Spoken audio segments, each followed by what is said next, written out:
Então, gente, a gente está no capítulo 7 de Joana, no segundo texto, terceiro texto, né? Conquista de si, porque tem uma introdução sem nome, né? E aí a Joana veio trazendo para nós uma visão, ela começa o texto falando que dando a visão que a vida nossa, a nossa casa real é o mundo espiritual e que a vida na Terra é uma passagem, né? Cujo objetivo principal é a conquista de si mesmo. E é o tema do texto dela é a conquista de si mesmo, que vai levar à saúde integral, né? Ela vai fechar na saúde integral, que é o tema do capítulo.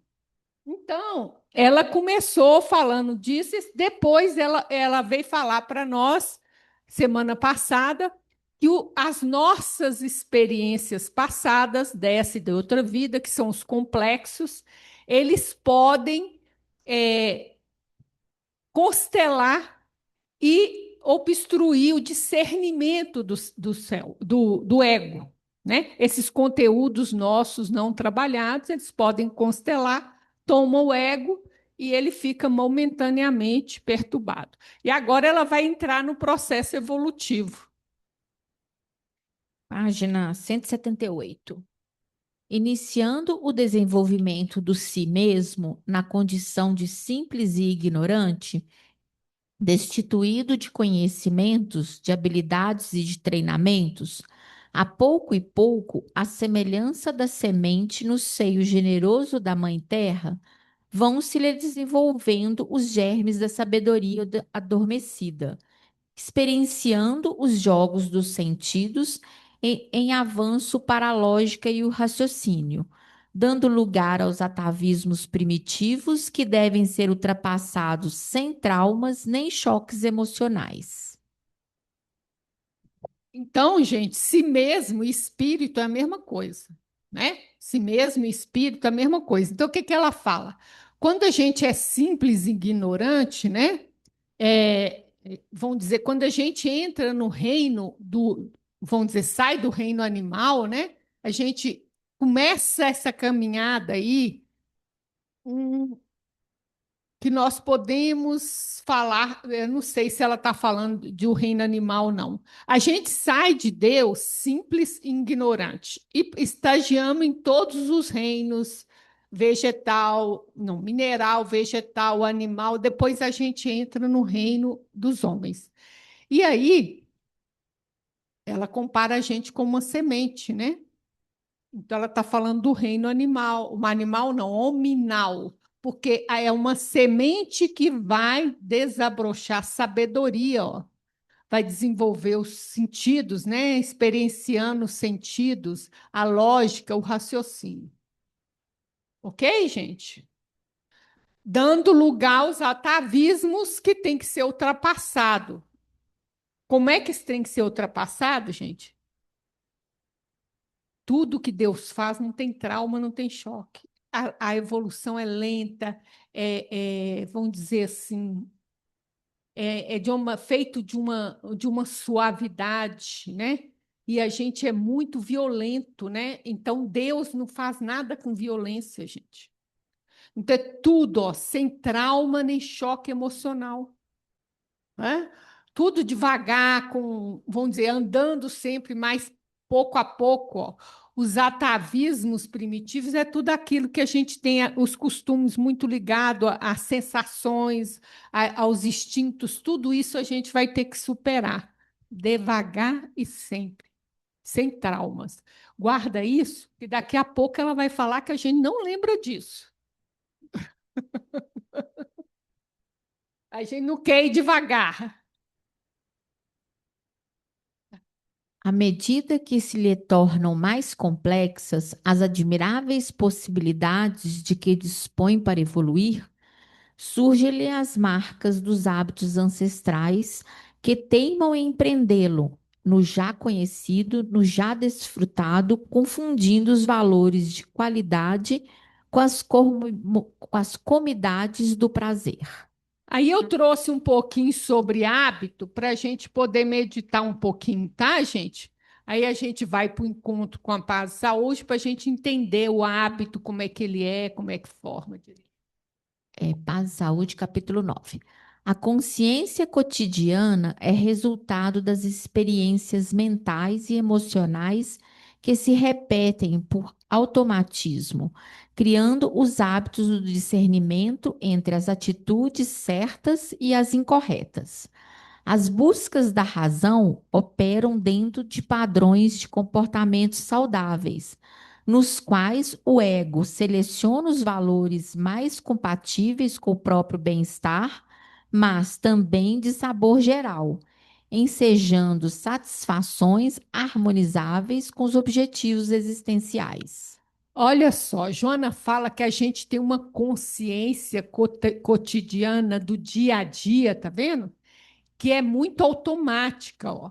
Tá vendo? Que vai se, ó, que vem de experiências nossas, que se repete muito no automático e vai criando hábitos em nós, né? De discernimento entre o que é certo e o que é errado. Na medida que eu experimento as coisas, eu vou aprendendo o que é bom para mim, o que não é, o que é certo, o que é errado. É nessa repetição que eu vou criando esse discernimento, né?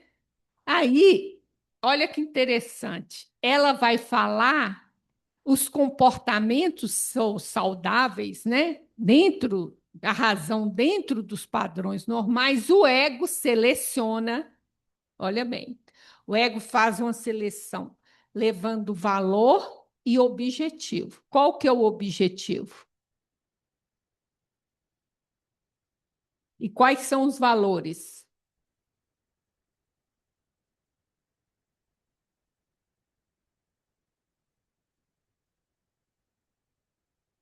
O ego seleciona os valores que me dão bem-estar ou no sabor geral. Ah, agora todo mundo que tem que correr. Aí lá vai eu correndo. Não interessa se aquilo é bom para mim ou não é, né? Ah, agora não pode comer margarina. Ninguém come margarina. Agora tem que ser óleo de canola. Agora não, agora é banha de porco. Eu fico igual idiota, trocando ao sabor, né?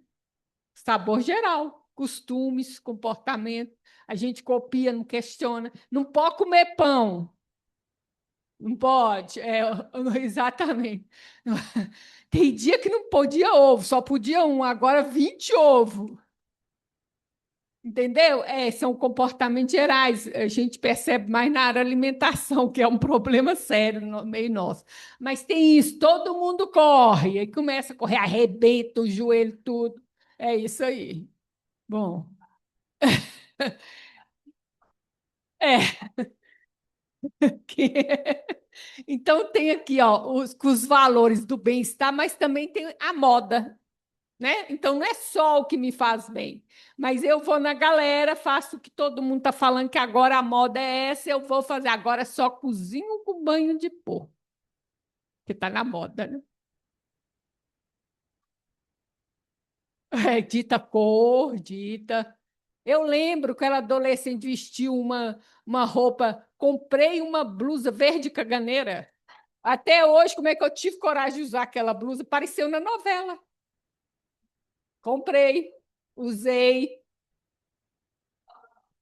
e achei bonito. Ainda fui admirada. Ô, Vânia, É o tamanho. Vânia, ô, Oi. Vânia, que cor é essa? O dia que você tiver de caganeira, você vai ver a cor. Você vai ficar da cor de verde caganeira. Hoje Você é sei, hoje é chamado de divertida, Vânia. pocha. Você é divertida. É isso, gente, é isso. Ombreira. Gente, meu vestido de noiva teve ombreira. Sem razão, né? E aí, o que, que ele fala? O outro é o objetivo, é o objetivo existencial. Mas veja bem, é o meu objetivo existencial.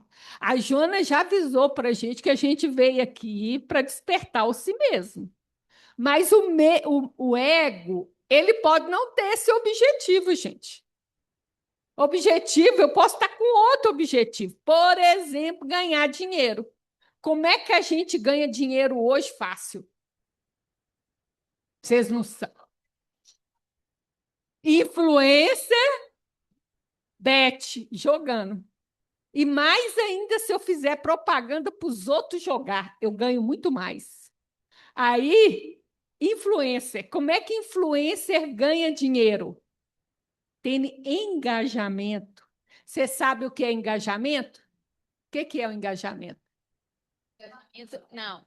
É o número de pessoas que vão usar aquilo que você está falando e fazer propaganda na internet. Ou interagir em cima do que eu estou falando. Ou seja, ganha exatamente.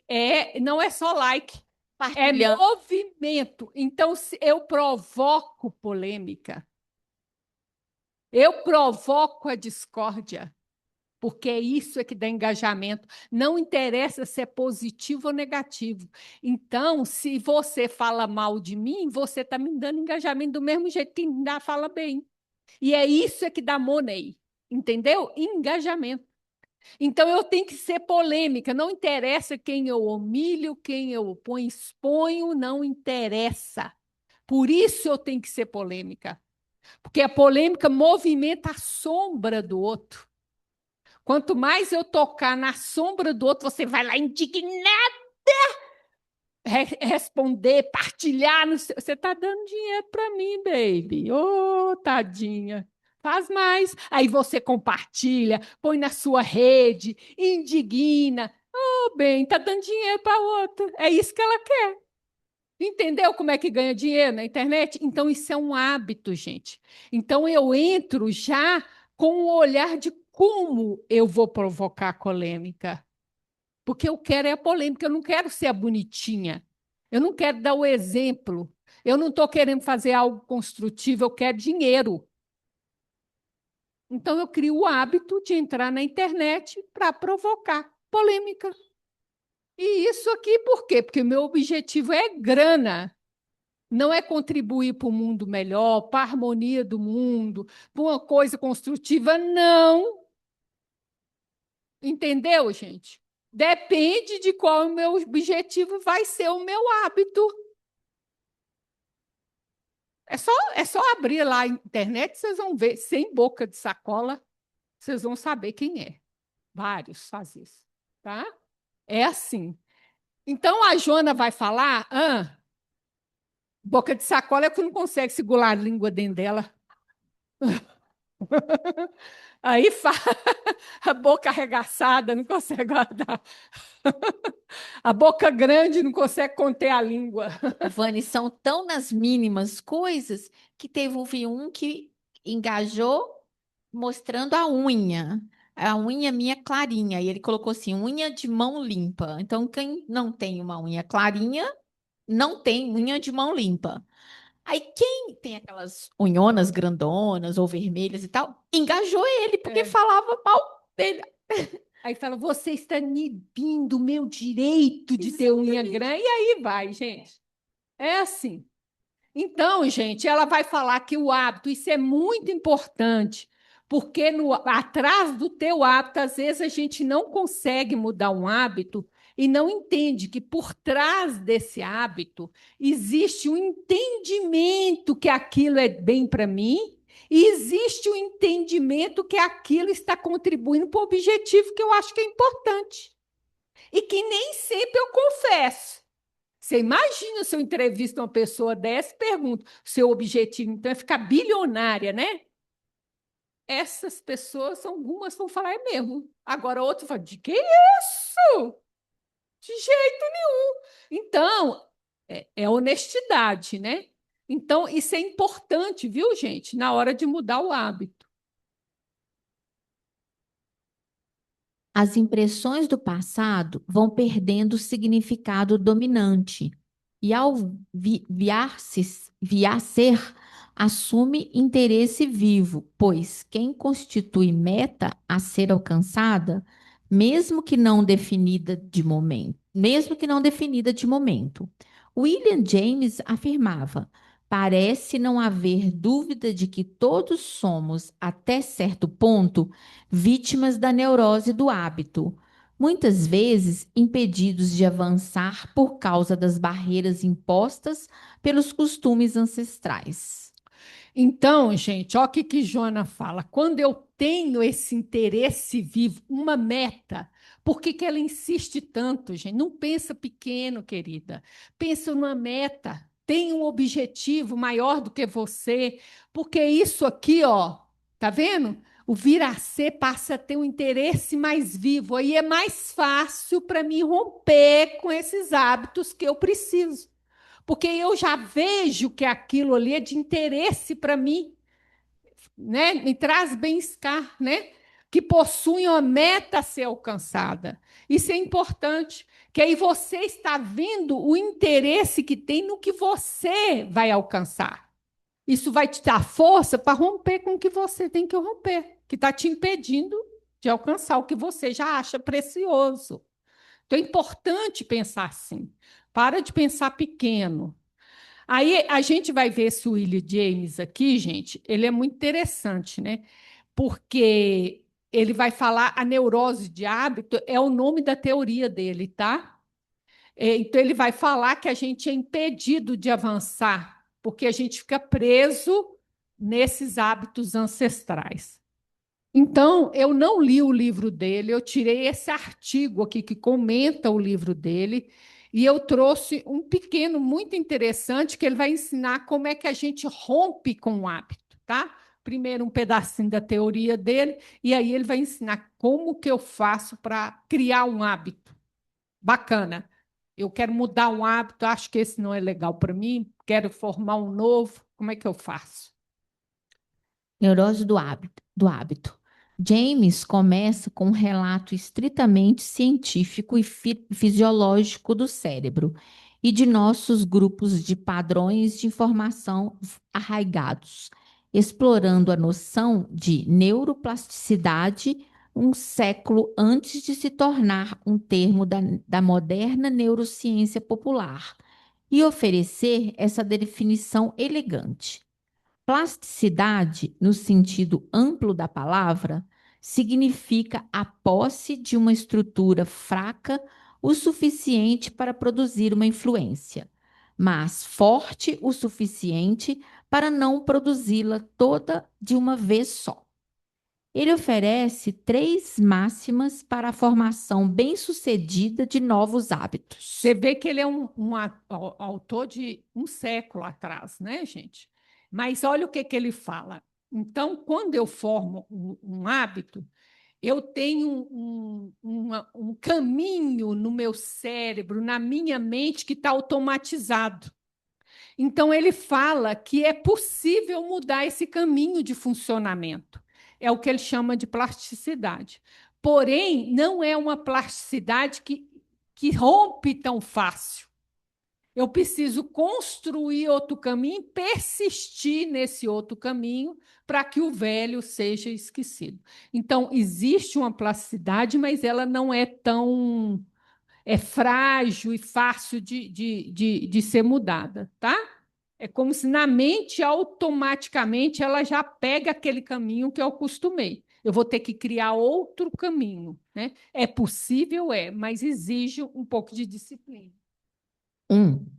Na aquisição de um novo hábito ou o afastamento de um antigo, devemos ter o cuidado de não nos lançarmos com o cuidado de nos lançarmos com uma iniciativa tão forte e decidida quanto possível. Acumule todas as circunstâncias possíveis que reforçarão os objetivos certos. Coloque-se assiduamente em condições que encorajem o novo caminho. Torne os compromissos incompatíveis com o antigo. Assumir um compromisso público, se o caso permitir. Em suma, envolva sua resolução com toda a ajuda que você puder. Isso dará ao seu novo começo um impulso tão grande que a tentação de fracassar não ocorrerá tão logo possa, e todos os dias durante os quais um colapso é adiado, aumenta as chances de que ele não ocorra. Olha o que ele fala, gente. O fracasso vai vir, a vontade de fracassar, de voltar para o hábito antigo. Mas se eu fizer o que ele está falando aqui, ele não vai correr tão rápido. E aí eu já reforcei um pouco o caminho novo. Tá? E cada dia aumenta as chances de que eu não volte para o antigo. Então, o que, que ele chama aqui? Olha, gente, eu quero um novo ou afastar um velho. Primeira coisa, eu tenho que ter uma iniciativa forte e decidida. O que quer dizer? Você tem que saber por que, que você quer esse novo hábito. Você tem que estar ciente do benefício que ele traz para você. Se isso não tiver claro para você, no primeiro entrevero que tiver, você vai desistir. Tem que estar claro o que, que você ganha com esse hábito novo. Então, vamos supor, eu quero fazer uma meditação, nunca meditei, não consigo ter, ou uma caminhada. Eu tenho que estar claro para mim. A meditação vai trazer qual benefício para mim? A caminhada, por que eu quero fazer a caminhada? Ah, é porque fulano falou. Não vai dar certo. Não vai dar. Porque o médico mandou. Não vai dar certo. Porque você está fazendo por causa do outro. Ah, é por causa da minha saúde, que eu vou ter benefício, eu estou bem-estar, vai me ajudar a perder peso, vou me sentir melhor. É você que tem que ter seus motivos. Pesquisa para estar claro para você quais são os motivos. Eu quero porque eu entendi que a oração que Jesus entende é a meditação, esse silêncio na minha mente traz saúde, traz harmonia, eu consigo conectar com a espiritualidade. Você tem que ter para você claro os benefícios, que aí você vai estar decidida. Entendeu? Então, fazer porque o outro vai fazer, porque minha amiga convidou, porque o médico falou, não vai dar certo. Não vai dar. A primeira coisa é essa. Aí, você tem que acumular circunstâncias que favorecem o hábito novo e dificultam o velho. Se eu quero fazer uma caminhada, é de manhã, já deixa a roupa pronta. A roupa está lá prontinha. Eu levanto roupa para caminhar. Não tem que respirar. Já põe a roupa, estou pronta para fazer café, tudo, com a roupa pronta para ir. Então, eu crio um mecanismo que me facilita. Eu vou meditar a que hora?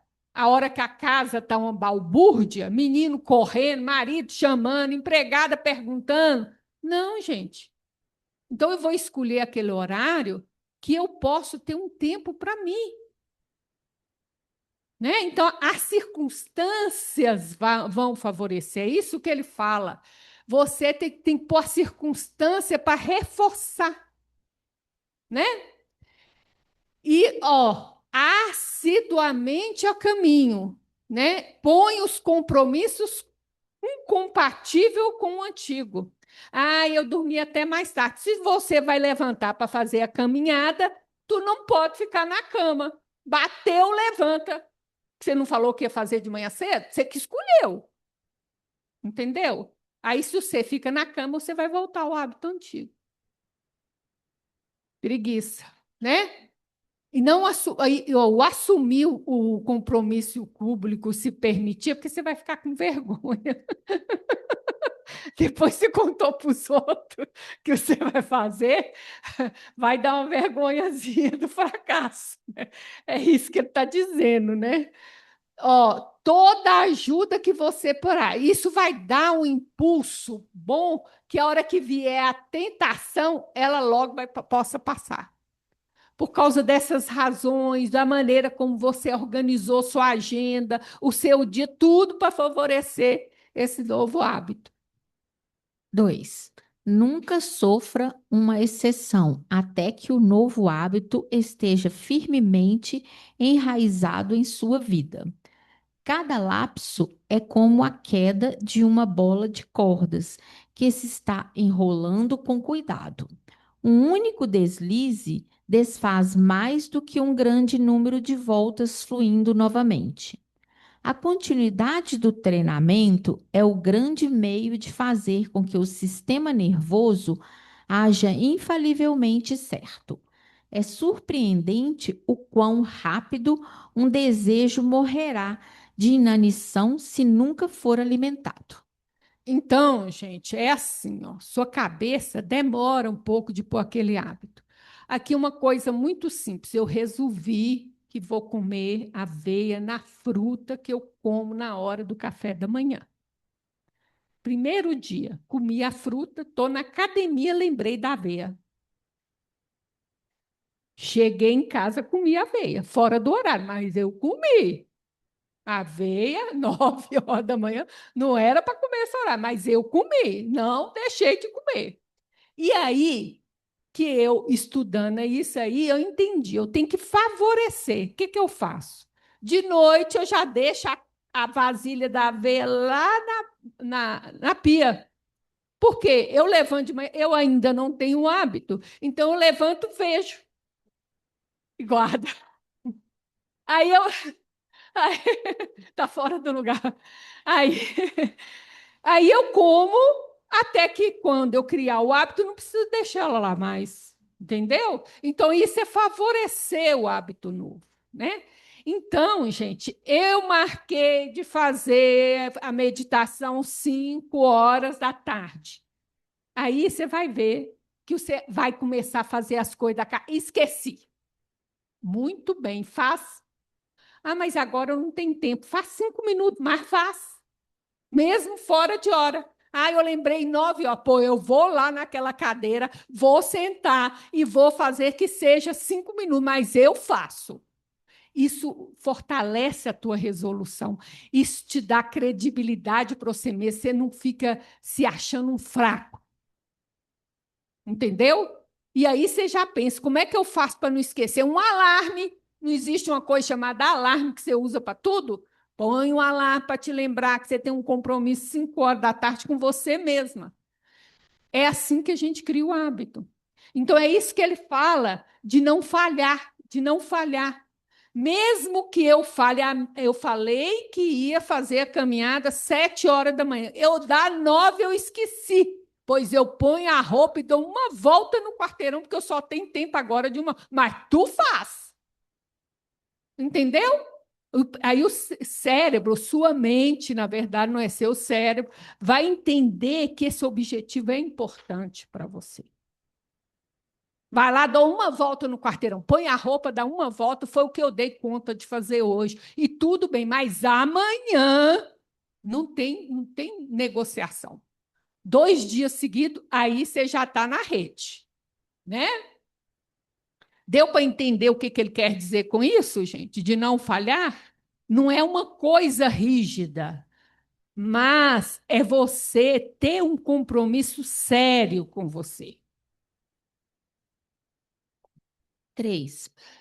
Aproveite a primeira oportunidade possível para agir em cada resolução que você faz e em cada inspiração emocional que você pode experimentar na direção dos hábitos que você aspirar a ganhar.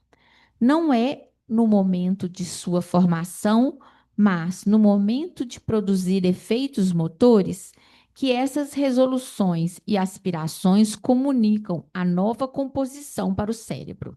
Então, gente, esse negócio. Ah, segunda-feira eu começo a caminhar. Ah, no mês de maio eu começo a meditar. Não vai. Não vai, bichinho. Ah, no 1º de janeiro eu começo. Porque quando começa o ano, aí eu tenho. Não vai fazer. É isso que ele fala. Se você está realmente decidida a fazer, comece. Se não, hoje você tomou, não tem jeito de começar. Hoje é amanhã no máximo. Porque o agir, ó, que comunica para a sua mente que você realmente quer. E quem quer fazer o regime, fechar a boca, fazer a caminhada, fazer a meditação, começa é hoje, não é amanhã, não. Porque isso mostra para você que a sua resolução é realmente importante para você. É esse negócio que depois do dia 15 eu começo regime, também mentira. Não vai começar. Entendeu? É na ação que você mostra para o seu cérebro, a resolução. Então, não, nada de adiação. Para afastar vícios. Porque ele fala para deixar hábito antigo ou começar hábito novo. Aí tem a dependência, né? Nem todo mundo consegue só pelo comportamento. Às vezes precisa daqueles negócios de nicotina para fazer a questão física, né? Mas tem o hábito, né, gente? Você precisa substituir o hábito, porque toda vez que eu tomo café, eu fumo. Você precisa desvincular as duas coisas. Toda vez que eu estou nervoso, eu fumo. Você precisa saber aonde você está ligando o cigarro para desconectar. Qual que é o gatilho, né? O gatilho é. Mas tem a parte física, dependendo da quantidade de nicotina. Eu já vi pessoas que conseguem. Vou parar e não para, mas a maioria, às vezes, tem que colocar aqueles decalques, né, para o corpo desacostumando, né? A placa para desmamando, né? Da nicotina, de nicotina. Mas é o hábito, né, gente? Tem gente que, às vezes, a hora que eu fumo depois que eu tomo café. Então, você precisa desconectar algumas coisas. Você tem que pôr algo depois do café, entendeu? Porque você costumou ligar uma coisa com a outra. Então, na hora que você toma o café, você tem vontade de fumar. Você precisa criar um novo hábito após o café. Ligar o café a outra coisa. As, impre- Nós limos lá, não lemos, não? Ah, pode ler. Agora voltou, Pode né? continuar. As impressões do passado vão perdendo o significado dominante e, ao viar-se, assume interesse vivo. Entendeu, gente? Os costumes vão perdendo força, esse novo interesse vai ganhando. Pois que constitui meta a ser alcançada, mesmo que não defina, não mesmo que não definida de momento. William James afirmava: parece não haver dúvida de que todos somos, até certo ponto, vítimas da neurose do hábito, muitas vezes impedidos de avançar por causa das barreiras impostas pelos costumes ancestrais. É isso, gente. Às vezes a gente tem hábitos não legais, né? Isso prende a gente. E às vezes a gente tenta da maneira errada e a gente se sente fraco, fracassado. Isso reforça mais o aprisionamento do hábito com a gente. Porque a gente não planejou direitinho, né? De como sair dessa. Informa-se, num brocardo tradicional, que os hábitos são uma segunda natureza e tem procedência a afirmação, porque eles impõem comportamento não necessariamente racionais, mas automáticos, repetindo-se em sucessão interminável. Não é? Quando você vê, você fez. Às vezes você nem sabe por que você faz isso. Às vezes é uma coisa tão automática que a pessoa nem percebe por que ela faz essas coisas. Gente, a gente é muito repetitivo. Se a gente prestar atenção, a gente tem um tantão de hábito, tá? Que mesmo que a gente não ache que é hábito, é. Até assim, ó, eu levanto, pintei o cabelo, escovo o dente. Isso é um hábito. Por que você não fala, levanta, pintei o cabelo, escovo o dente, depois pintei o cabelo? Porque você criou um hábito. Primeiro eu pintei o cabelo, depois escovo o dente. Mas podia ser o contrário, não podia? Entendeu? É simples coisa, coisinha simples. É necessário que haja a compreensão dos mecanismos intencionais da consciência colocados a serviço do futuro, para superá-los, evitando a tendência à desvalorização, que decorre dos não superados geradores de rotina e de descontentamento. Como efeito, os indivíduos que permanecem nos hábitos sem alteração coisificam-se, perdendo o sentido da humanidade. Olha lá o que ela fala, evitando a tendência à desvalorização, porque você não consegue superar. Entendeu? Cada derrota, aí você se sente mais fraco, né? Então, você precisa entender os mecanismos intencionais, ó, colocados a serviço para superá-los. Então, nós vimos lá. Qual que é seu objetivo? Nós vimos que o ego, ele cria hábito baseado, primeiro, no bem-estar dele, no que ele acha que é o bem-estar, né? Porque eu posso achar que fumar me traz prazer, mas é uma coisa maléfica para mim, não é? Então tem que questionar isso. Mas para o ego, ele adquiriu isso porque ele tem um prazer ali. E ele está preocupado a longo prazo? Está nem aí. Ele está preocupado com prazer a curto prazo, gente. Não é de renunciar a esse prazer em nome de uma saúde a longo prazo, né? Então você tem que questionar esses valores e o objetivo existencial. Qual que é o objetivo que esse hábito está apontando? Ou seja, esse hábito está a serviço de quê? Porque às vezes eu tenho essa dificuldade aqui, ó, de superar o hábito, porque eu não pergunto. Esse hábito está a serviço de quê? Cada um vai ter a sua resposta. Porque não é o objetivo que você conta para mim que é verdade.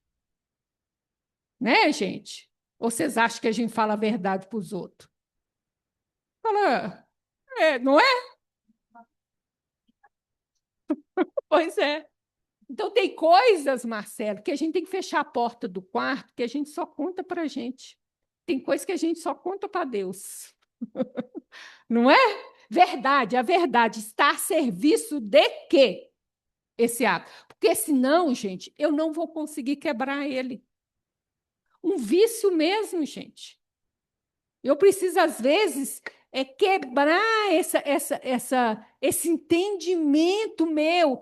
Quantas pessoas, às vezes, começaram a fumar adolescente, porque achava que isso, por exemplo, era um símbolo de masculinidade. Olha o que você tem que rever na tua cabeça.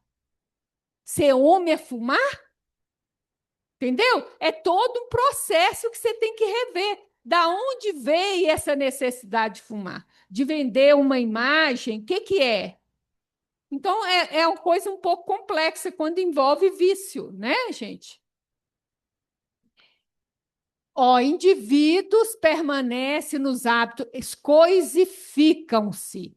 Então, aqui, gente, vem uma questão que chama meditação. Na meditação, você vai começar a desenvolver uma coisa que chama atenção plena. Alguém já ouviu falar nisso? O que é isso? O que é? Quem sabe explicar? Foco é eu ter consciência de cada minuto da minha vida, de tudo o que eu faço.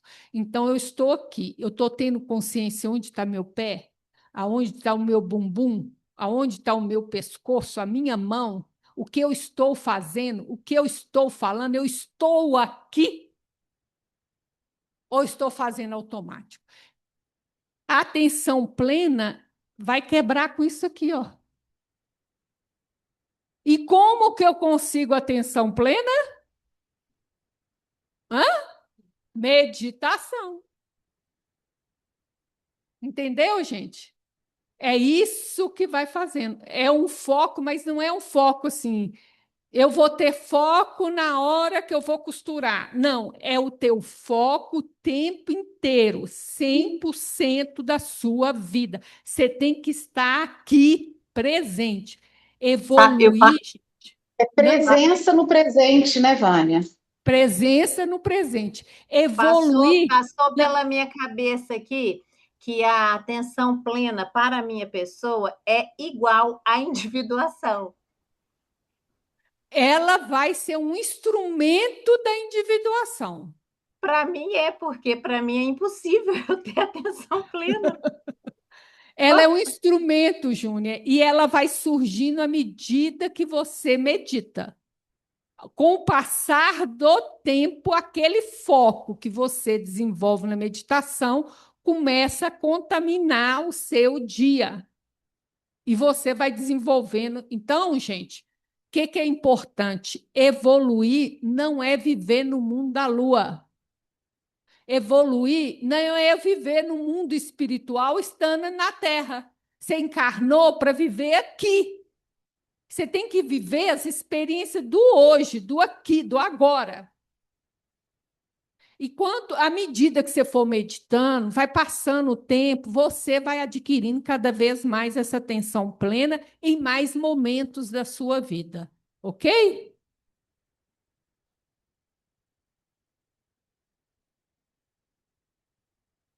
À medida que se lhe tornam mais complexas e as admiráveis possibilidades de que dispõe para evoluir, surgem marcas dos hábitos ancestrais que temam empreendê-lo no já conhecido, no já desfrutado, confundindo os valores de qualidade com as comodidades do prazer. As palavras difíceis, você não está tendo problema para ler, você só está tendo problema para ler as fáceis. É porque eu vou lembrando que aí. Aqui, ó, gente, comodidade do prazer, o que o ego gosta. Tá? Ele adora. Não me incomode, me deixa aqui o melhor possível. O renunciar a alguma coisa, um prazer hoje para conseguir alguma coisa, é difícil demais. É isso que ele gosta. Então, o que ele está falando? Você confunde qualidade, ó, valores de qualidade, com a comodidade do momento, de curto prazo. Então, olha bem, à medida que minhas admiráveis possibilidades, eu começo a perceber as coisas bacanas que evoluindo eu vou tendo acesso, começo a sentir o cheirinho, começa a deslumbrar, né? Aí tem o problema do hábito, que o hábito, quando eu ver, eu fiz. Está me prendendo, ó, prendê-lo no já conhecido, no já desfrutado e na comodidade.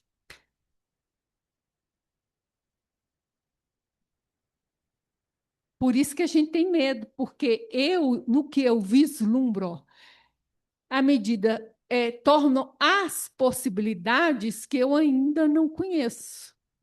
Por isso que a gente não gosta de mudar, né? Eu vou para algo melhor, mas que eu não conheço. E às vezes eu prefiro ficar no pior que eu já conheço. E nem tá bom, mas não quero abrir mão. Porque é cômodo. Ah, é ruim, mas eu já sei como é que é. A zona de conforto.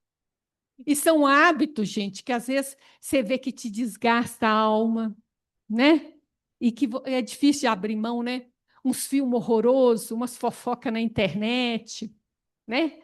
É coisa que faz mal para a alma da gente, mas a gente difícil largar, que trem, né? É isso.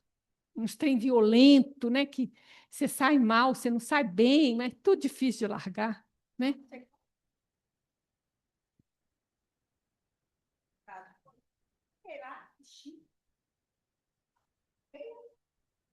Isso aí. E foi assistir por quê? Porque ganhou. Ah, ganhou. É isso, né, gente? Às vezes são umas coisas que.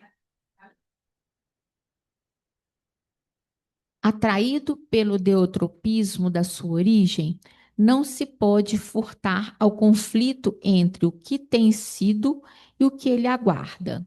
Nem sempre, porém, aspira por situação ou condição melhor de vida, bastando-lhe o atendimento das necessidades fisiológicas básicas, em ouvido proposital ou não daqueles de natureza psicológica essenciais para a individuação. Então, gente, deutropismo é Deus que nos atrai, tá? Dele saímos, para ele voltaremos. E Deus nos atrai, né? Então, nós de lá saímos, a origem, né? Só que a gente tem um conflito entre o que eu tenho sido e o que me aguarda, né? Entre o novo homem que eu quero me tornar. É o que Kardec fala, o conflito entre o velho e o novo homem, né? Então, o que ele fala? Nem sempre eu quero uma situação ou condição melhor. Olha que coisa, hein? E aí, o que acontece? Eu não vou ter nem esse conflito. E se eu não tiver esse conflito, eu não ganho consciência, gente. Que a consciência vem do conflito. Eu tenho que ter esse conflito, ó, entre o que eu sou e o que eu quero ser. Eu tenho que ter esse conflito. Aí, o que acontece? Para mim, basta o quê? Comer bem, dormir bem, viajar bem. Que ninguém enche o saco também é bom. É isso que eu quero, atender as necessidades básicas. Aí tá bom. Aí, entendeu? Isso é uma vida igual de um cachorrinho. Porque o animal também, ele quer dormir bem, comer bem, sexo é bom, beleza. Pronto. Para que mais? Não precisa de mais nada. É a vida fisiológica, ó, fisiológica. Em ouvido, em esquecimento proposital ou não das suas necessidades psicológicas essenciais que vão te tornar possível a individuação, ou seja, você se tornar um indivíduo inteiro, ou seja, a tua evolução. Sem pensar que você é um espírito, você não é um cachorro, né? Então, você não está aqui para servir o corpo está aqui para te servir, né? E aí você esquece de propósito ou não, por desleixo mesmo. Porque tá bom, entendeu, gente? Ah, tá bom. Né? Aí eu estou satisfeito. Se eu estou satisfeito, eu não saio. Aí, do jeito tá bom, não vai sair, não pensa em nada mais, não pensa, sabe? Até que a vida puxa o tapete. Mas se a vida não puxar, a gente vai estar gostosinho assim, tá bom assim. É, vai assim de ladinho, vai. Quando descobre o significado existencial e ainda não dispõe da maturidade emocional indispensável, pretende a transformação interior a golpes de exigências descabidas e de sacrifícios que se impõem, sem dar-se conta de que a violência não faz parte da programação orgânica para uma existência feliz. Aí a gente surta. Entendeu? A gente surta. Que de repente eu descubro que existe algo além. O que é o sentido existencial? Alguém lembra? É uma experiência do ego com algo maior que ele, o transcendente. Aí, de repente, ele descobre esse sentido existencial, né? E aí, o que acontece? Aí surta. Aí surta, aí quer tudo, olha lá. Exigência descabida consigo mesmo, sacrifício, violência. O que é isso? É o ego comandando o processo. A salvação, gente, é uma ação de Deus em nós. O ego, ele não pode comandar o processo. E ele quer comandar. Aí o que acontece? Ele quer que a asa cresça nessa vida. Aí começa esse exagero aqui. Aí você começa a submeter você à violência. Porque isso aqui é uma violência, ó. Exigência descabida, sacrifício. Ó, aqui, ó, a violência que não faz parte de uma existência feliz. É autoflagelo, mas pode ser Jesus exigente, exigências de comportamento exteriores, de mudanças exteriores. Isso tudo são formas de violência, né? Então, nós vamos ficar aqui. Eu só queria passar esse slide aqui para a gente terminar. Para mim, isso aqui faz todo sentido contra isso. Isso aqui nós temos Jacó, né, quando ele tentou roubar a primogenitura e a bênção do irmão Esaú, ele tem que fugir da tribo. E ele dorme no meio do caminho e sonha com a escada de Jacó. Se você olhar a escada de Jacó, ela não tem fim, gente.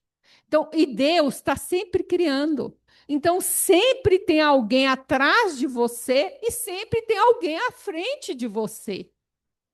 Então, isso não tem fim. Qual que é o sentido desse estresse, dessa loucura, desse surto? para uma coisa que não tem fim. Porque se você estivesse saindo daqui para chegar lá naquela ponta da sala, você sai correndo, você chega logo. Mas para um trem que não tem fim, não é falta de lógica? Entendeu? Esse surto todo.